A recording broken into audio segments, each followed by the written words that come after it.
Victor Lustig was a con artist from Austria-Hungary who undertook a criminal career that involved conducting scams across Europe and the United States during the earliest 20th century. Lustig is widely regarded as one of the most notorious con artists of his time and is infamous for being the man who sold the Eiffel Tower twice. I'm Liam, and this is episode 2 of Congame, the man who sold the Eiffel Tower twice.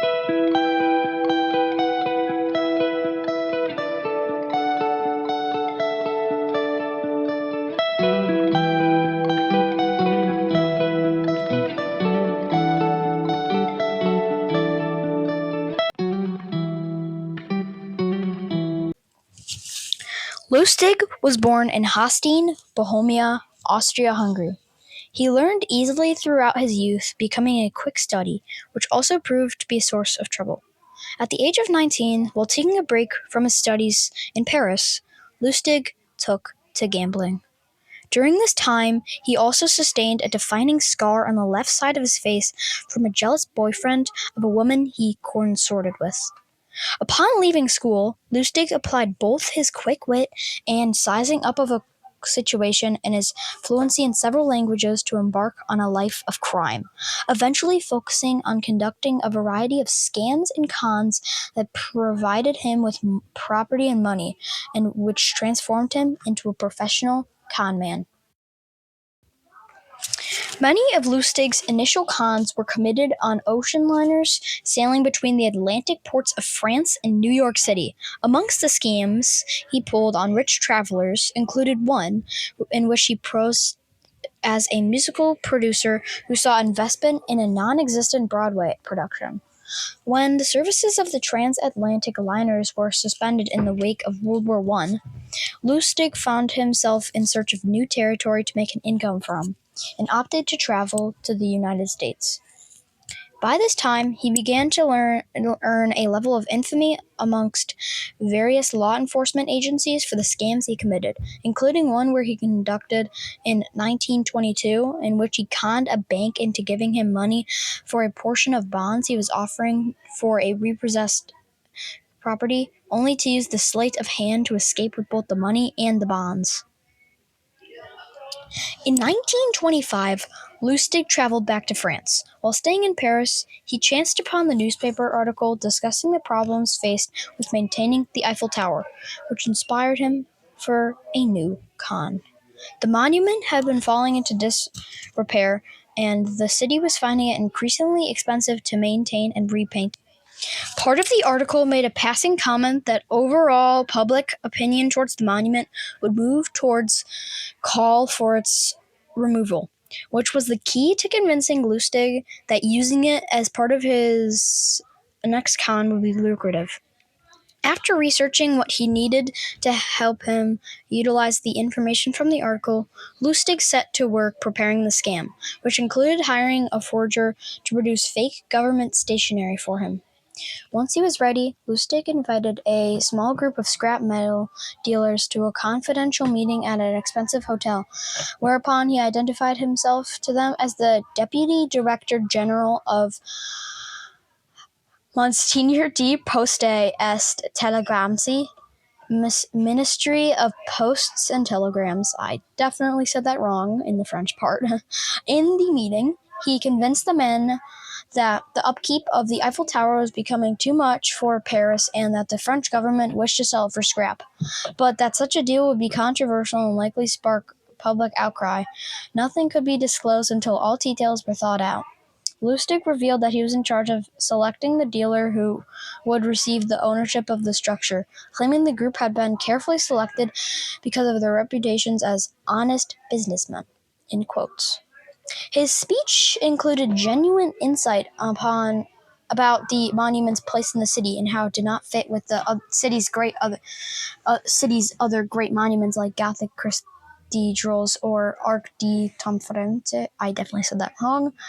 During his time with the dealers, Lustig kept a watch on who would be the most likely to fall for a scam and found his mark in André Poisson, an insecure man who wished to rise up amongst the inner circles of the Parisian business community. As Poisson showed the keenest interest in purchasing the monument, Lustig decided to focus on him once the dealers sent their bids to him. Arranging a private meeting with Poisson, Lustig convinced him that he was a corrupt official, claiming that his government position did not give him a generous salary for the lifestyle he wished to enjoy. Believing the sale of the Eiffel Tower would secure him a place amongst the top businessmen, Poisson agreed to pay a large bribe to secure ownership of the Eiffel Tower. Lustig suspected that when Poisson found out he had been conned, he would be too ashamed and embarrassed to inform the French police of what he had been caught up in. Yet, despite this belief, he maintained a check on newspapers while in Austria. His suspicions soon proved to be correct, where he could find no reference of his con within their pages, and thus he decided to return to Paris later that year to pull off the scheme once more. However, when Lustig attempted to con another group of dealers and had managed to find a mark among them willing to buy the Eiffel Tower, the police were informed of the scam and he fled to the U.S. to evade arrest.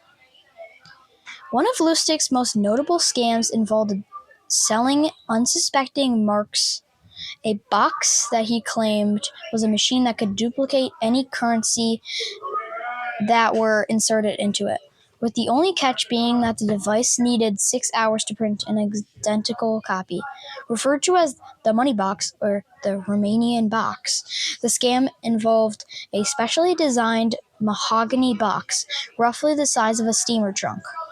The box's design features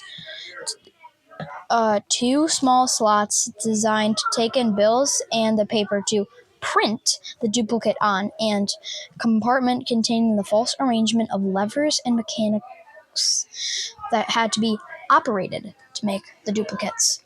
In order to convince the mark it would truly work, Lustig would ask them to give him a specific denomination, e.g. $100, insert it into his device with the paper, and wait with them until the duplicate was made. When it had, Lustig would take the mark with him to authentize the note. In reality, Lustig had concealed a genuine note within the machine. The choice of the denomination was influenced by what he put in the box beforehand. Once the marks were convinced, Lustig would refuse to sell them the box unless they offered him a high price for it. Once it was sold, Lustig would pack the box with additional genuine notes to buy him time to make a clean escape before the mark realized they had been conned. One of Lustig's most infamous uses of the device was upon a Texas sheriff, whom he convinced to buy it for thousands of dollars. Upon realizing that he had been tricked, the sheriff pursued Lustig to Chicago. Upon meeting him, the sheriff was conned into believing that he was not operating the device correctly and was handed a large sum of money as compensation, unaware that the money was counterfeit. This counterfeiting would eventually lead to Lustig's arrest by American law force. When the Great Depression hit, Lustig concocted a risky scam aimed at Al Capone, knowing that he faced certain death if his mark realized he was being conned. For Lustig, the scam was not a straight-out con, but one designed to get his target to part with a relatively small amount of cash. Lustig asked Capone to invest $50,000 in a crooked scheme, then kept the money given to him in a safe deposit box for 2 months before returning it, claiming the deal had fallen through. Capone got the impression he was dealing with an honest man. At this point, Lustig told Capone that the failure of the deal meant he had lost all means of supporting himself. He then convinced Capone to give him $5,000, $1,000 according to other sources, to tide him over, as Lustig had originally planned. In 1930, Lustig went into a partnership with 2 men from Nebraska, pharmacist William Watts and chemist Tom Shaw, to conduct a large-scale counterfeiting operation. Watts and Shaw engraved the plates that would be used to print the counterfeit bills, while Lustig organized a ring of courtiers to distribute the forgeries, ensuring that they were kept in dark regarding the production of the counterfeits. The operation managed to inject thousands of dollars of counterfeit money, nicknamed Lustig money, to the U.S. economy each month for the next 5 years, though the increasing amount entering circulation eventually drew the attention of federal agents. While Lustig's mistress, Billie Mae, learned that he was betraying her for a younger woman, she decided to take revenge and placed an anonymous phone call to the federal authorities. On the 10th of May, 1935, Lustig was arrested in New York and charged with counterfeiting. Although he openly admitted to his partner's involvement in the operation, he himself feigned ignorance in the matter. However, Lustig's refusal to disclose information on a key that he had been found in his possession proved to be his undoing, as it was later found to open a locker in Times Square station containing $5,100 in counterfeit bills in the plates which they had been printed. The day before his trial, Lustig managed to escape from the federal house of detention in New York City by faking illness and using a specially made rope to climb out of the building, but he was recaptured 27 days later in Pittsburgh. Lustig pleaded guilty at his trial and was sentenced to 15 years in prison on Alcatraz Island, California, for his original charge, with a further 5 years for his prison escape. On the 9th of March 1947, Lustig contracted pneumonia and died 2 days later at 8:30 p.m. at the Medical Center for Federal Prisoners in Springfield, Missouri. On his death certificate, his occupation was listed as apprentice salesman and counterfeiter. 1. Be a patient listener. It is this, not fast talking, that gets a con man his coups. 2. Never look bored. 3. Wait for the other person to reveal any political opinions, then agree with them. 4. Let the other person reveal religious reviews, then have the same one. 5. Hint at inappropriate talk, but do not follow it up unless the other person shows a strong interest. 6. Never discuss illness unless some specific concern is shown. 7. Never pry into a person's personal circumstances. They'll tell you eventually. 8. Never boast. Just let your importance be quietly obvious. 9. Never be untidy. 10.